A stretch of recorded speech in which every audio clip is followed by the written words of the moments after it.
Thank you for joining us again and welcome back to our channel. If you are joining for the first time, I appreciate your time. Here we talk geopolitics on how Africa engage its strategic partners from around the world. In North America, Europe, Asia, looking at strategic partners across the Middle East, emerging Turkey, China, Russia, and more importantly, European Union and also some fringe powers across the European Union. It is important for Africa to pay attention on what's going on at the moment. Why am I saying this?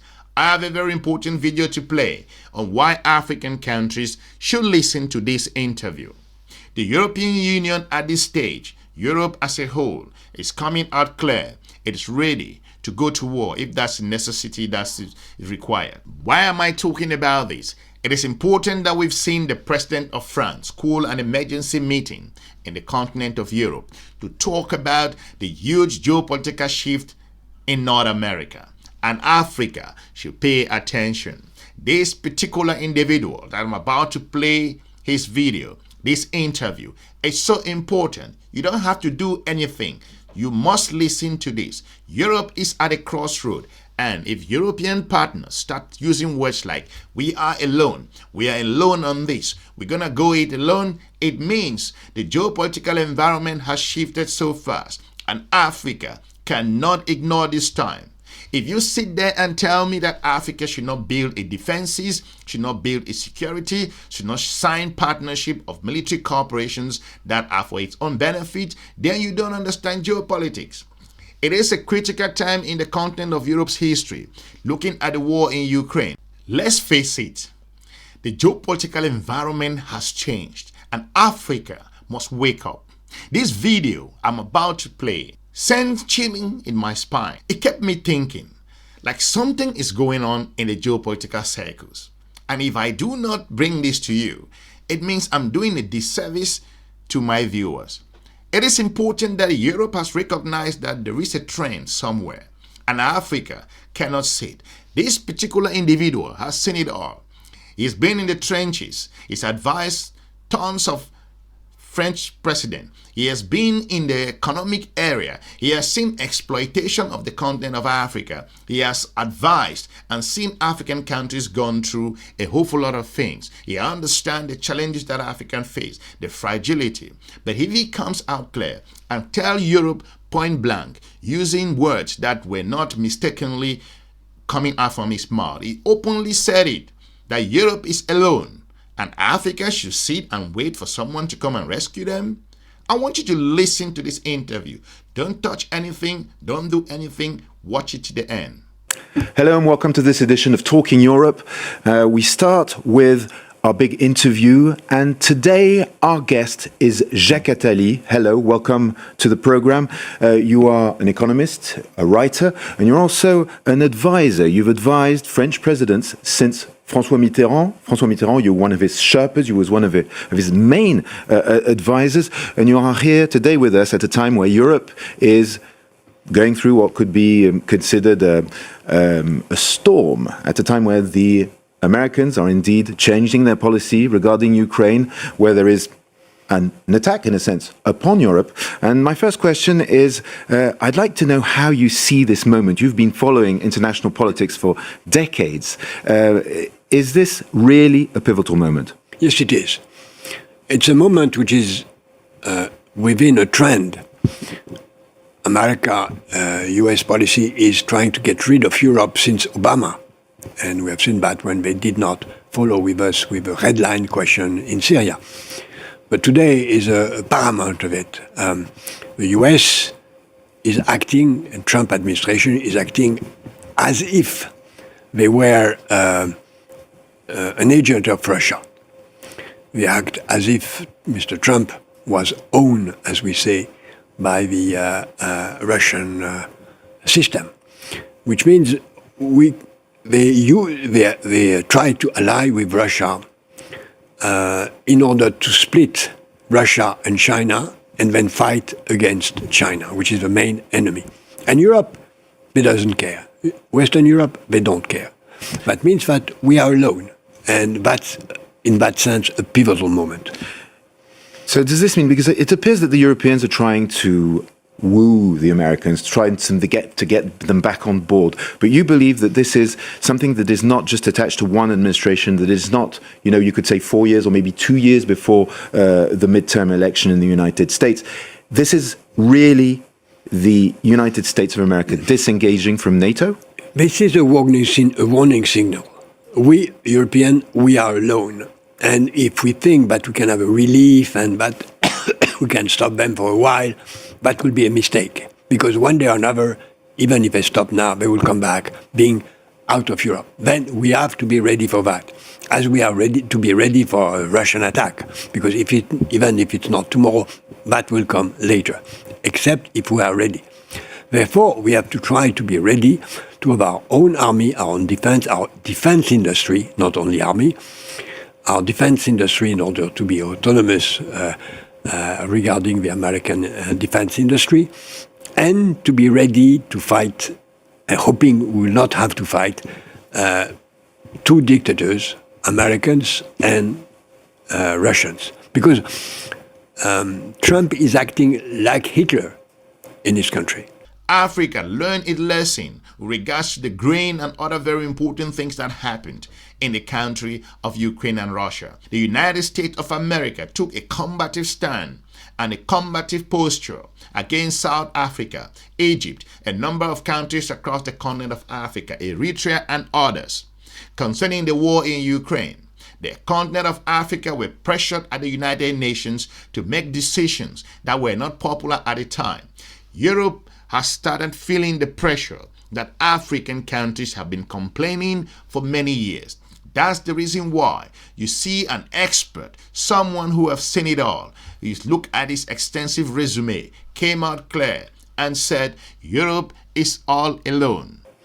So for you, Trump is becoming a dictator. He's acting, you're saying, like Hitler. Exactly. Well, that's very strange because exactly the same Hitler had a failed putsch like Trump.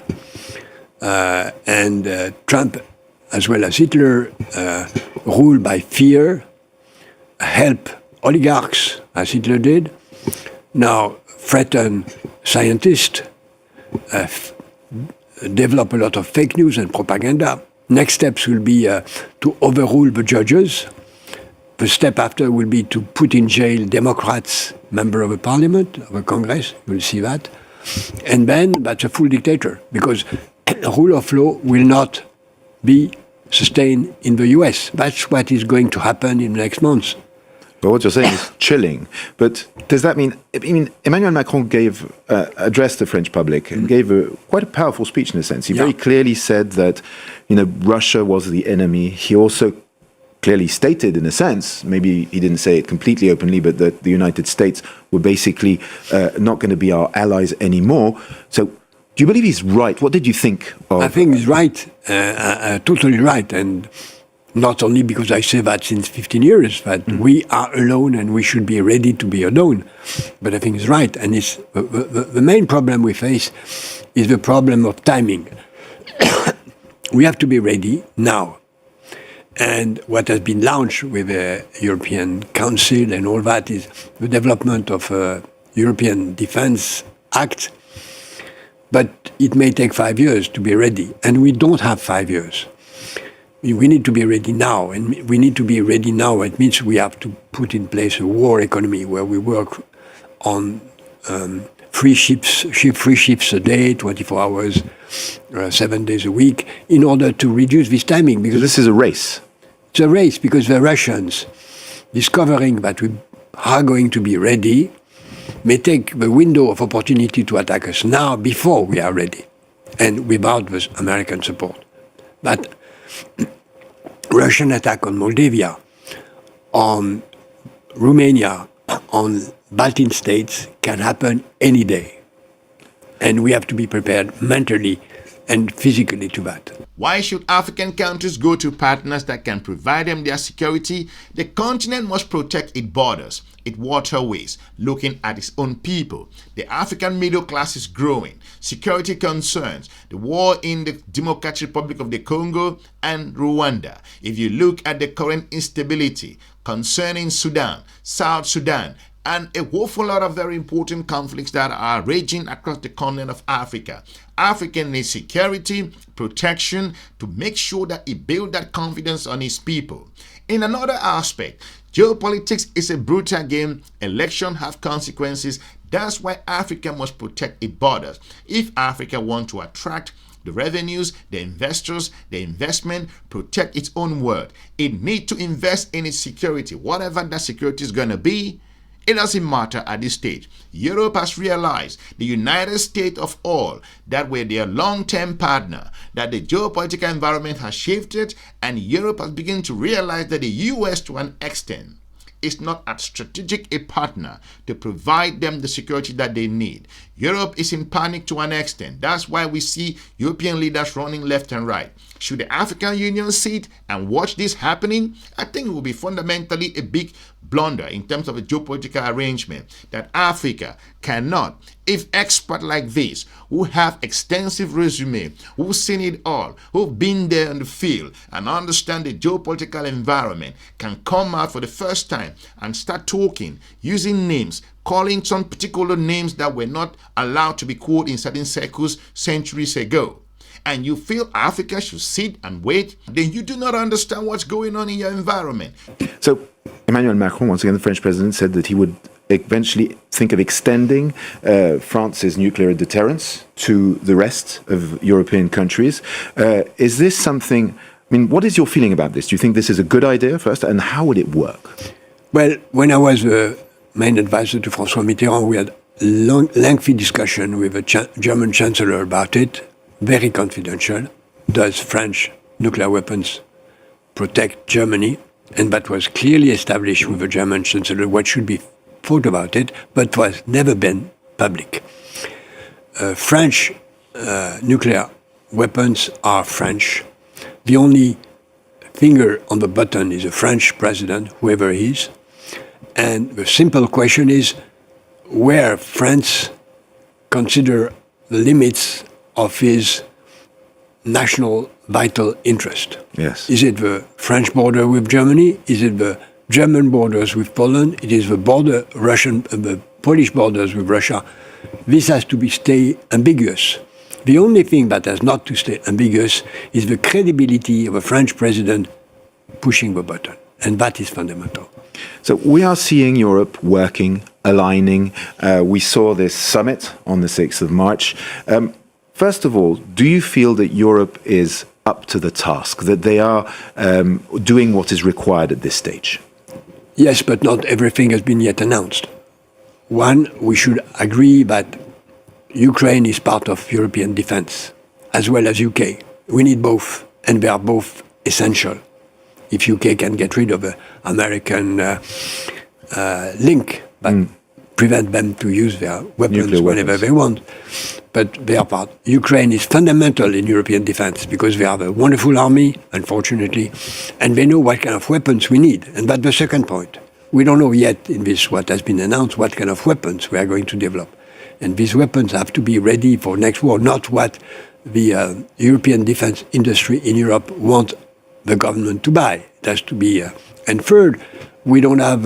We need a czar of the European defense, someone really in charge of it. With the countries that are interested, not everyone. It has to be very pragmatic. And third, we have to say we must be ready in 12 months, not in 5 years.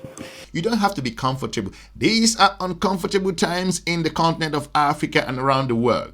The world has shifted, and Africa must pay attention. Listen to what he's saying. He's basically saying it clear and in plain and open language that the world has transformed and Europe must sit up. And Africa, you need to sit up. If your neighbors are concerned, are worried, you don't have to be very comfortable. We've seen what's happening in the Sahel, across where countries like Niger, Burkina Faso are going it alone. Countries like Senegal, Gabon, a woeful lot of other countries across the continent of Africa, Chad, the darling of all, Ivory Coast, came out clear and said the partnership is not working, the security collaboration is not working, and they want something new.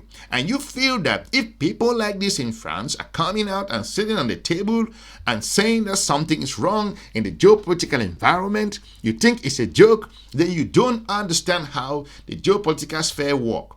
It is an important time in African history, and Africa's neighbor is in panic, and that's why they want to sit up and build their military and their investment in terms of their particular military infrastructure. And African countries too should do the same. But when it comes to these 800 billion euros that Ursula von der Leyen is talking about, I mean, this is going to be new debt in a sense. This is, you know, the idea is to bend the rules of the European Union, the Stability Pact. Is this not going to cost the European citizens a fortune? Emmanuel Macron says he won't need to raise the taxes. We can do that without raising taxes, and we can do that through borrowing, because this is investment. In securities investment, and unfortunately, defense industry produce growth. People cannot like it, but it's not like we put the money in a hole. We put that in jobs, technology, research, industrial plants, a lot of things that are good for growth. Economy of defense create growth. And but by the way, it's the way the American economy has been organized since 1942 and after. So you believe this is an opportunity economically? Of course it is. It's a political and economic opportunity. So it's not bad news, is it, in a sense? Well, I mean, it is, but it's... Well, when you face a challenge, either you surrender or you are stronger. That's up to us. So we're talking money at the moment, these 200 billion euros worth of frozen Russian assets. Some people here in France and across Europe are saying we should seize that money, we should take it to use to finance this defense effort. What is your feeling? I don't think it should be done now, because you know, euro is still a fragile currency. And as long as the central bank say that we need to respect the rule of law, and these assets are under rule of law and we should not seize them, I think it's fair, because anything that can jeopardize the strength and the credibility of a euro, which will be good from the American point of view, because they want to get rid of the euro as well as they want to get rid of the European Union, is not to be done. You know the Russians, you've worked with them for decades. I mean, remember that in 1991, it was you were the architect of Mikhail Gorbachev's visit to the G7 in the UK. And I created the EBRD. Are they our enemies? No. My dream was and still is that Russia join as a full member the European Union. I know it's a dream, but I'm sure it may happen. Russian culture is European, as well as Turkey, by the way. I do think that both should have their own seat for within the European Union. They must be in. And it will happen when they, I hope, not after a catastrophe. And then Russia is not an enemy. It happens that Russia, as well as US, is led by dictators that need strength to maintain their own power, and we should do their best to go through this dark moment. Well, Jacques Attali, thank you very much for being with us and for your insight. I understand what you will say. Oh, Explorer, Africa has economic problems and challenges. People need food to eat. Do you want to eat and then you have the borders open? Do you want to keep eating and you have your security and you can travel at night, move around? The security I'm talking about here is not just to engage in the military aspect. It's to protect your people. It's about time that you wake up. The geopolitical environment is not as safe as it used to be years ago. There's been a huge shift in North America, and Africa must move and shift as well. It is important that the United Nations cannot continuously talking about Africa's own problems where the continent cannot have the veto power in there. The United States floated it out there, but where is it at the moment? Africa. If you listen to people like this who have advised presidents upon president in the country of France, who understand the inner circles of things, coming out and lambasting, coming out and slamming, you think that the environment is clean? It's not clean at all. It's about time African countries should remove a percentage of their budget and assign it to their military development and goals. Protection aspect, security issue is a top priority. Your waterways. Why is this important? Your resources must be protected. All of these things are vital at this stage. You need to vet all aspects with regards to global collaboration, security arrangement, investment in new technology, work with other partners that have low-cost technology that can help you to grow your security. The European Union has come clear and said the global environment is shaky. Regards to the war in Ukraine, the French president came out earlier, said that they are ready to move forward. We hear the Russians pushing back. At this particular time, Africa too should continue building its own military. Let me know in the comment section if you think Africa should move swiftly and start adopting a stronger posture with regards to the next 4 years. Thank you for watching. I will be looking forward to meeting you soon in our next episode. Have a good day. Bye-bye.